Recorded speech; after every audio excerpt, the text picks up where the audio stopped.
So let's see what the news has in store for us this week. So, Copilot, show me the top UK news stories for the past 7 days. Exclude mainstream media in favour of alternative outlets. So, the top UK news story is not a surprise at all. Labour Burnham bounce reshapes UK political landscape. Labour has overtaken Reform UK in national polling following Andy Burnham becoming Prime Minister, with multiple outlets noting a rapid consolidation of political support. I don't know who they've been asking. Maybe people are, maybe it's the change. Maybe it's because it's a change and they're hopeful. People are hopeful. But I'm unsure who they're polling, because I've seen lots of social media that is not as favourable as Mr. Burnham would have us believe. And the things that he's been doing in his first week, he came on social media and laid out everything that he'd been doing in his first week. He left off some quite key things, I think, namely letting him use our air bases openly to fly bombing runs to Iran.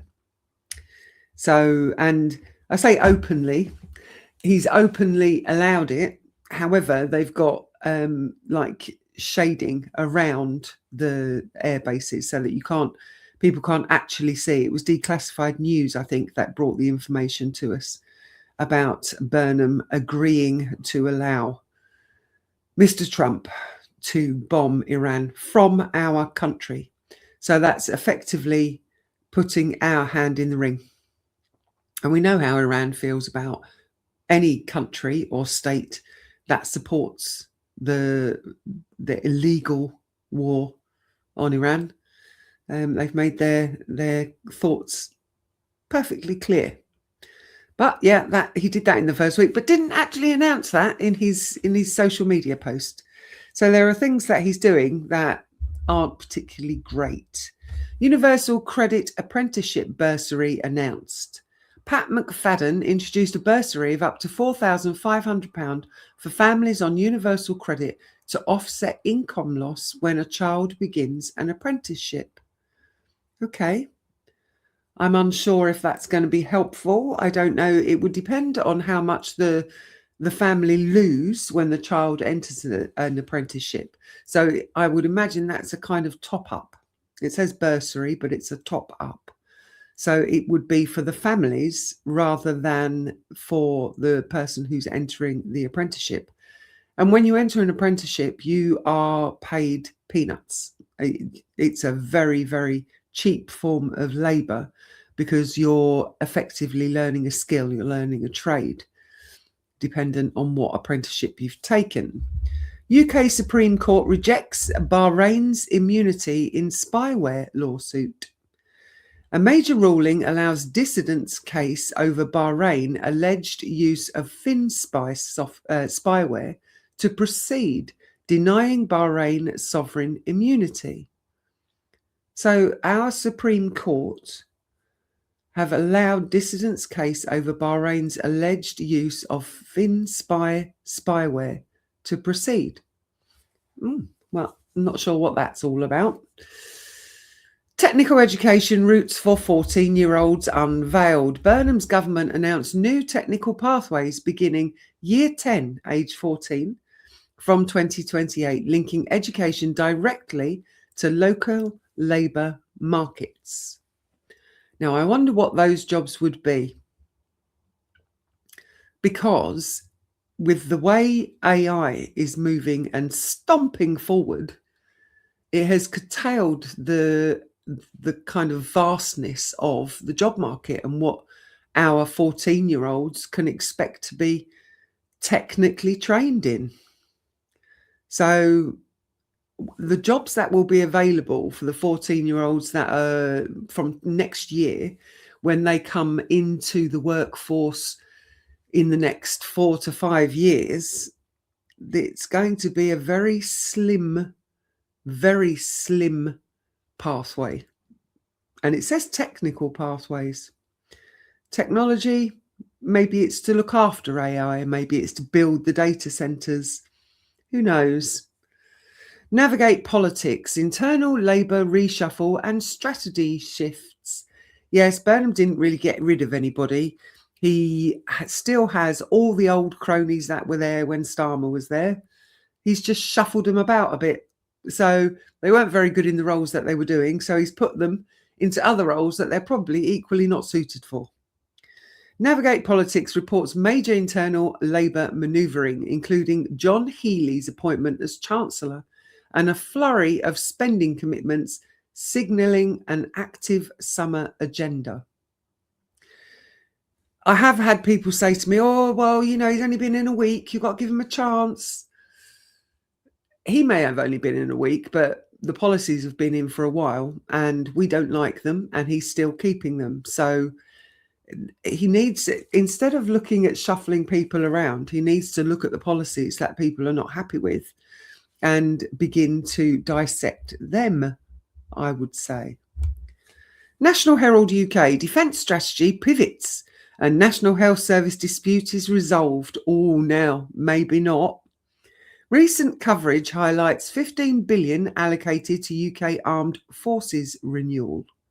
We spoke about this a couple of weeks ago.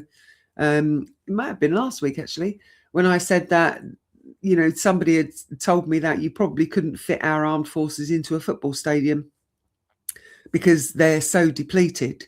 So 15 billion allocated to UK armed forces renewal. So is that going to be advertising campaigns to get people to sign up? They did talk about conscription at a point. Drone transformation moving to the centre of defence strategy. We know this. We spoke about this and we talked about how all of the countries are going down the drone route, which does save lives when it comes to armed troops and troop force movement. But it doesn't save lives when it comes to civilians and innocent casualties. Resident doctors accepting a pay deal, ending the National Health Service strike dispute. I spoke to somebody who is a nurse and I asked her about the resident doctors and she said that, yes, there had been agreement made. However, they had been told that due to the change in government, it may take a little while for the ripples of that agreement to actually reach them. And I asked her how she felt about that. And she said that the doctors are still very unhappy. And if it isn't sorted out toot sweet, then it is not over. The strike dispute is not over because they're paying lip service. They've said all the right things in all the right places. However, they haven't actually followed through yet because of the change in government. So we'll see. We'll keep an eye on it. But I won't say you heard it here first because I think everybody now knows what our government is incapable of doing, and that's keeping the promises they make. So we'll see. We'll see. Reliable news, extreme weather and infrastructure strain. Alternative local outlets Reliable News reports record-breaking June heat, 36.4. Might be record-breaking, but it's not extreme. It's not extreme. That's a nice summer. London Ambulance Service facing highest ever life-threatening call volume. Oh, I wonder what that's about. The M25 chaos with motorists stranded for 8 hours. And that's under the extreme weather and infrastructure strain. So maybe cars were overheating. Surge in ransomware attacks targeting UK businesses. Ransomware attacks. So this will be along a computer line. This will be along the having been infiltrated by some form of cyber attack, I would suggest. Ransomware sounds like some form of cyber ransom. Like, you pay us this or we will expose your info, or we'll expose all the info of the people that you have on your digital software, possibly. Just hedging a guess, but doesn't bode well when it comes to digital ID, does it? If companies and businesses aren't able to keep their tech safe, how can the government keep our tech safe? How can the government keep our identities and our individual technical liberties safe? I would say they can't. So that's it from Copilot. Just remember all of that when it comes to them, because Burnham's going to force the digital ID. He's not a Blairite for nothing. Now we'll ask Claude. Okay, so here's a roundup sourced from Byline Times, The Canary, Novara Media, and Open Democracy rather than mainstream press. Reform UK's funding troubles are deepening. Byline Times revealed that George Cotterill, the convicted fraudster who has funded Nigel Farage and Reform UK, used a false Swiss identity and fraudulent passport to enter a city accountability network. And the outlet reported this network is tied to sanctioned Russian oligarchs in Montenegro. Separately, the Electoral Commission has moved a £30,000 Reform UK donation of private flights from Volair Aviation Limited to a senior investigator for formal assessment, a step that could lead to a full investigation. On the criminal side, donations linked to Richard Tice were referred to the National Crime Agency over suspected money laundering, and the Met has interviewed 2 individuals under caution in a related case. It just gets worse and worse, doesn't it? Poor Farage. I actually feel quite sad for Farage. He's taking an absolute battering, but if he's going to take dodgy money, if he's going to do dodgy, shady deals, then what does he expect? And the funniest thing ever is the amount of American people high up, Scott Bessent, who's the treasurer in America, coming out saying, oh, this could be the new prime minister of the UK. He's a roaring success in Clacton. It's like, oh, really? But yeah, it's quite a lot of high uppers in America are fawning over Farage. But that doesn't surprise me because they're corrupt in America as well. So they're probably really impressed that he's managed to get his hands on dodgy money. But yes, from our point of view, Farage is not doing very well at all. He really isn't doing very well at all. And I think that this could be the scandal that puts him under. So that would be Reform out of the race. And when you think about what's being found out about Mr. Farage, and then you compare that to Labour's numbers are polling really well. Well, it may be that Labour's numbers aren't polling really well. It's just that Farage, who was at one point the main competition, is polling really, really poorly now. So I'm not so sure that Labour have gone up in the polls. They've possibly sat where they were. And it looks like Reform have gone down, which is kind of inflated, I suppose, Labour a little bit. Don't know. Something to consider. This thing about statistics and polls, they're easily manipulated. Burnham's early days as PM, energy policy fight. With Andy Burnham now in Downing Street, speculation has centred on whether he'll greenlight expanding North Sea oil and gas production or roll back Labour's 2024 pledge against new exploration licences.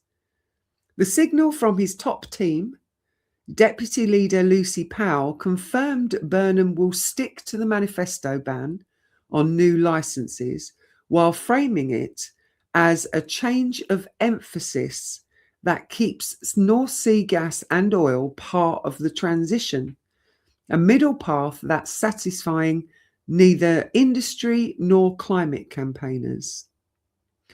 Okay, so very much like me thinking the polling numbers might be a bit skewed because Reform were doing so poorly.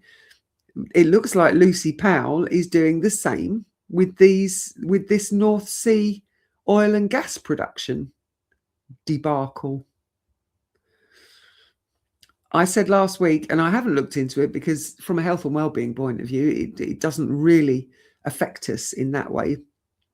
But I did say last week that I thought it would be a good thing, and that we are so very quick to give our power away to other countries and pay over the odds for oil and gas from other countries when we could be getting it from our own reserves. So I'm sure it will smooth out, and they'll become probably even more incoherent about it over time. The Canaries debanking saga continues. Now, I've brought this to you a few times, and I've said how very disgusted I am about it. The outlet is still dealing with the fallout from Lloyds terminating its business banking. A Canary contributor argued this week that Lloyds' termination of Canary's banking facility was a direct, calculated assault on press freedom and political dissent, not a bureaucratic inconvenience. Now, we said this. I said that the powers that ought not to be have tried their very hardest to discredit reporters. They've tried their hardest to discredit journalism that come and bring you the facts, because it doesn't fit with the narrative that they would have you believe. And when these outlets have large numbers of followers and they can't get them to shut up, the only avenue that's left to them to curb the truth is to take their money away. That's the only thing that's left for them to do. So it is a direct, calculated assault on press freedom and political dissent, because the Canary doesn't give you the puff pieces about how politics or how the puppeticians would like you to see things. They're cold, hard truth. They're facts, and they go after corruption. Politicians don't like that. Lobbying transparency loophole targeted.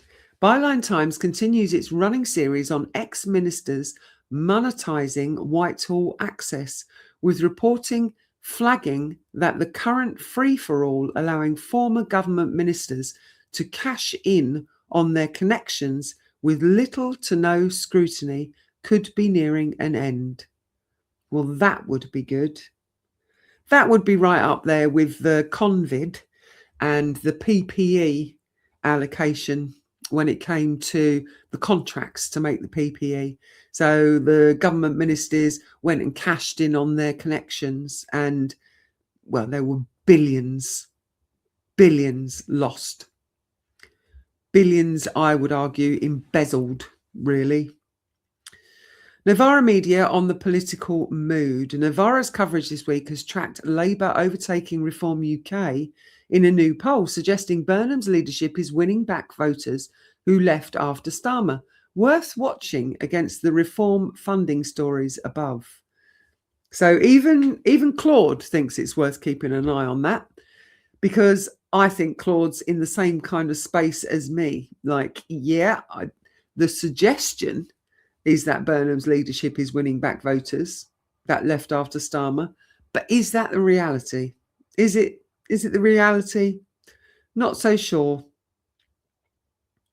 Okay, so that's it from Claude. It's all been very political, not surprising, because we're in upheaval at the moment. We are in upheaval. Okay, now we'll go and we'll ask Grok the same question. Okay, from Grok. These are the top UK news stories from the past 7 days. And Burnham's at the top again. Andy Burnham becomes Prime Minister and early agenda. Andy Burnham took office as UK Prime Minister on the 20th of July 2026 after Keir Starmer's resignation, becoming the 7th PM in a decade and the first from the Labour and Co-operative Party in that role. He has established No 10 North, initially a Heron House in Manchester, as a parallel office, aiming for at least 1 day a week there, framed as part of a major rebalancing of power out of London. Greater public control of essentials, water, energy and housing, re-industrialisation, ending rough sleeping, cost of living measures, and a forthcoming 10-year plan for Britain. That could be interesting, the 10-year plan for Britain. So he's looking into 2036. We know and we heard about Agenda 2030, where they wanted everything to be digital. They wanted the digital ID in place. They wanted the CBDC, central bank digital currency in place, and they wanted surveillance equipment everywhere, so they could keep an eye on us, so that we'd be good little citizens and do as we're told. So I wonder what Burnham's idea for a 10-year plan for Britain is. However, again, even Grok has not mentioned the fact that Burnham met with Trump. I don't think he met. I think they had a conversation and gave him the green light when it comes to using our air bases to bomb Iran. So Grok hasn't brought that up. But Burnham is, oh yes, we're framing it as part of a rebalancing of power out of London. If you wanted to rebalance the power out of London, you do away with Parliament altogether. My argument would be, and I've said this to quite a few people who have gone, that's a really good idea, is take away Parliament altogether and have people elected within their areas to disseminate the money, the taxes that come into those areas, because the people that live in the constituencies that they serve know the citizens, they know the troubles, they know the priorities within those areas, and it shouldn't all be centralised to government in London. It should all be, there should be pockets of politicians, not just little councillors in Gateshead and little councillors in Newcastle. No, politicians that are in charge of the purse strings, because they have an understanding of what their area needs and where the money needs to go, whereas London doesn't at all. So I would do away with London completely. And maybe that's what Burnham's, I mean, that could be one of the very first things that he's done. That's not such a bad idea. If he decentralises government completely, that would be very good, I think. When it comes to greater public control of essentials like water, energy and housing, that will be interesting to see how that unfolds. Putting it back into public control would be an interesting move. Ending rough sleeping. Well, he tried that in Manchester. Didn't work. Cost of living measures. Well, they've been fighting over the cost of living measures for a long while. And whenever we talk about the cost of living measures, well, it would be really nice if Burnham looked at the VAT and the tax, the absolutely astronomical taxes we have to pay. And maybe if he's going to look at the cost of living measures, he'll actually take a look at the taxes and the VAT. You never know. Well, I think we do, but you know, it's not going to line the pockets of his mates, the billionaires, if he does that. Independent coverage has been sceptical or critical of continuity with Starmer-era approaches. See, this is where my bit comes in. Byline Times described his cabinet as Starmerism without Starmer. Highlighted pressure over the Palestine action ban, which really pissed me off, with Defend Our Juries pushing for escalated actions that could carry long sentences. Noted Green leader Zach Polanski's call for a reset with the more left-leaning Burnham, and covered investigations into Reform UK funding ties, including George Cotterell's Montenegro network linked to sanctioned Russian interests and private flight donations under scrutiny. So we had that already. The Canary criticised the new cabinet as packed with friends of genocide. Reported Burnham backing conditional warfare and covered related activism, Manchester working class rallies against the far right. Morning Star urged a publicly provided national care service before the end of Parliament, called for expelling profiteers from social care, and noted thousands petitioning to reinstate Diane Abbott. It also covered Burnham's social care pledges and cross-party talks. Reason framed his stronger public control of the economy as expanding the state's role amid weak growth, high taxes, and a swelling welfare bill. So the Canary are on the same kind of page as I am. It is Starmerism without Starmer. And people are not going to put up with it anymore. So I think Burnham could be in for a really tough ride, because we're just not buying the rhetoric that they keep feeding, this absolute claptrap that they give us. We know where the problems are. We know the problems are in government. We know that the problem isn't our neighbour. The problem is the higher ups. The problem is the puppeticians. And the problem above the puppeticians are the puppet masters. And the fact that a lot of them don't even live in this country. And they're calling the shots when it comes to what happens in this country.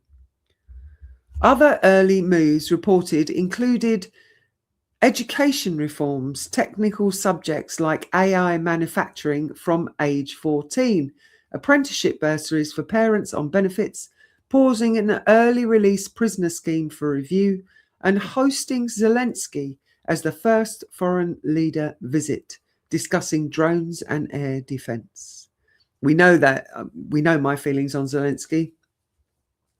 And every time I've seen anything that Burnham's posted about Zelensky on X, I have asked him if he would very kindly stop giving our money away to this corrupt country. Doesn't reply. But I did say about the technical subjects, and I said it would have something to do with AI, didn't I? Well, Grok's gone into it a little bit more. So AI and manufacturing from age 14.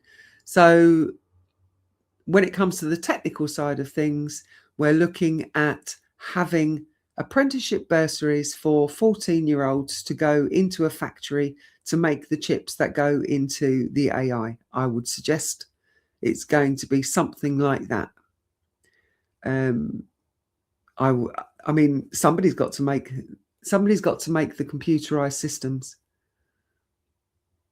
So that's what it looks like it's going to be. England drought and fourth heat wave. More than half of England, 7 regions covering central, eastern and southern areas, including London, East Anglia, Thames Valley, West Midlands, Devon, Cornwall, etc., was declared in official drought by the Environment Agency around the 29th of July. So that's today. We're doing this live on a Wednesday. July has seen extremely low rainfall, around 7% of expected nationally, 1% in southern England, with some places rain-free for 40 to 50 days plus after a wet winter, creating a flash drought. This coincides with the fourth heat wave of the summer. Temperatures forecast into the mid-30s. Hosepipe bans affecting millions, low rivers, early harvests, elevated wildfire risk, and impacts on agriculture environment. Well, we've had lovely weather in the northeast, and I'm acutely aware that the northeast have not been put on that list. They've come up as far as the Midlands, the West Midlands, to say about the drought, but we have had very pleasant weather in the northeast. I'm not aware of any hosepipe bans up here. It wouldn't surprise me that there are hosepipe bans down south. So, but it's summer, and we had. Do you remember January? Do you remember January? Do you remember January and February when I was doing the news and I was the top of the heap every time? Was the fact that we were basically drowning. There was so much rainfall. There was so much rainfall. And I was arguing that if they hadn't taken so many trees away, which take an awful lot more water up from a drainage point of view, and if the water companies actually managed the drains and kept on top of the drains, then we wouldn't keep having flooding. And now we've got a massive pendulum swing the other way. It's like, you couldn't make it up, could you? Morning Star linked the heat to broader climate urgency and covered related activism. The Canary reported bus drivers balloting for heat-related strikes and large petitions for maximum workplace temperatures. Well, I am aware that when the temperature gets to a certain level, if you're working in an environment like a kitchen, for example, and it gets into the like 40s, 50s, then that's an unsuitable working environment. And I know that some restaurants will close, and they say we're closed because the heat is too much and our workforce can't cope. Well, we will overcome. I can't see it. Like I say, it's summer. It's summer. If they had more aircon in their establishment, then there wouldn't be a problem. Other notable independent covered stories: Reform UK far-right scrutiny, Byline Times and Searchlight continued investigations into funding, neo-Nazi links in related groups, Restore Britain, and local marches, and far-right figures, Paul Golding no-show, Ryan Ferguson fined for Nazi salutes, anti-Semitic jibes, Portrush loyalist and Nazi feud. And France banned 10 British far-right activists over anti-migrant activity. Okay. Palestine action and free speech tensions, direct challenge to the new government over the ban. Green leader Zach Polanski's guillotine T-shirt post drew reform reports to police. Polanski called it a mistake but refused apology. Reason noted Farage's selective free speech stance. So this was a T-shirt. I'm not even sure if it was Zach Polanski that wore the T-shirt. It possibly was. It says Green leader Zach Polanski's guillotine T-shirt post. But I think it was worn by somebody else. I think he just reposted it. And it didn't go down very well. And all the very... all the peak, oh, you can't do that, you can't say that, people went into overdrive over it. It's basically a T-shirt of Farage being beheaded by a guillotine. I don't think it's an actual picture of Farage being beheaded. I think there's a suggestion that it would be fortuitous. And considering Farage has kind of put himself out there as something that he's not, and people are getting a bit peed off with him, I think he's getting a bit frightened. I think he's getting a bit fearful, because there were some there were some calls for violence against him at some point, which I don't advocate. I don't advocate violence against anyone. That's why I don't like genocide, and that's why I don't like war. So yeah, I don't advocate it, but he is a dick. He really is a dick. Okay, national health data and other. Byline Times reported growing council opposition to a large Palantir National Health Service data deal. Huge opposition. Not a little bit, a big bit, and not just the people within the organisation. Morningstar highlighted control of patient records going to a US private equity firm, Palantir, complicit in genocide. The Canary covered plastic recycling delays risking carbon savings, Pret-a-Manger customer backlash, Greyhound racing protests, and estate judicial review challenges. Well, I haven't heard any of those. I obviously had heard about the Palantir thing, because that's really quite... It's one of my biggest bugbears that it didn't... Starmer went and had a closed-door meeting. Nothing went out to tender to any other organisation within the UK.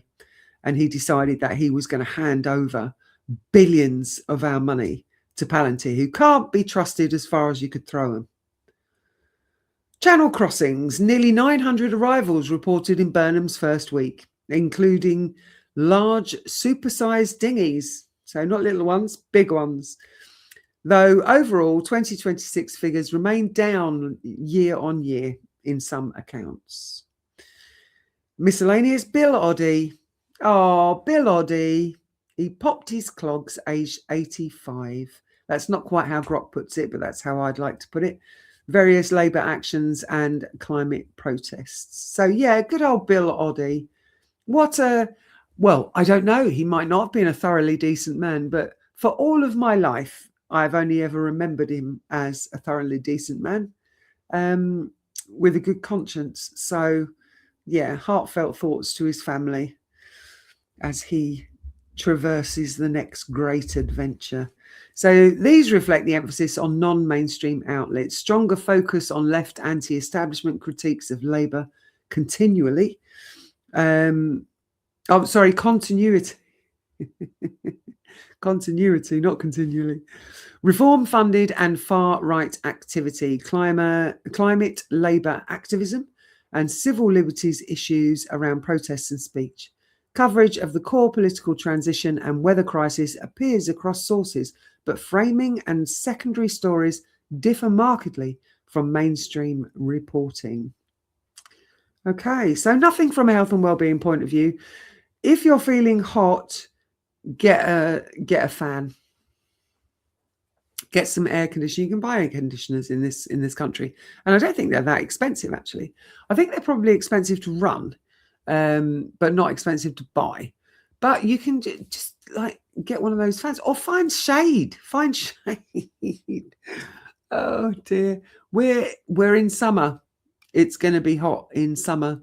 Expect it to be raining in autumn. And expect it to be cold in winter. That's my forecast. That's what I reckon. And we'll probably get quite a lot of rain coming into August. Not August, coming into autumn. We'll probably get quite a lot of rain. And it will be the other end of the pendulum swing. It will be, we're flooding again. You'd think that they would be able to kind of work out some way of keeping the water and utilising it when we have drought, wouldn't you? You know, other countries do that kind of thing. Anyway, so that is the news for this week. Always remember, power to the people, and together we rise.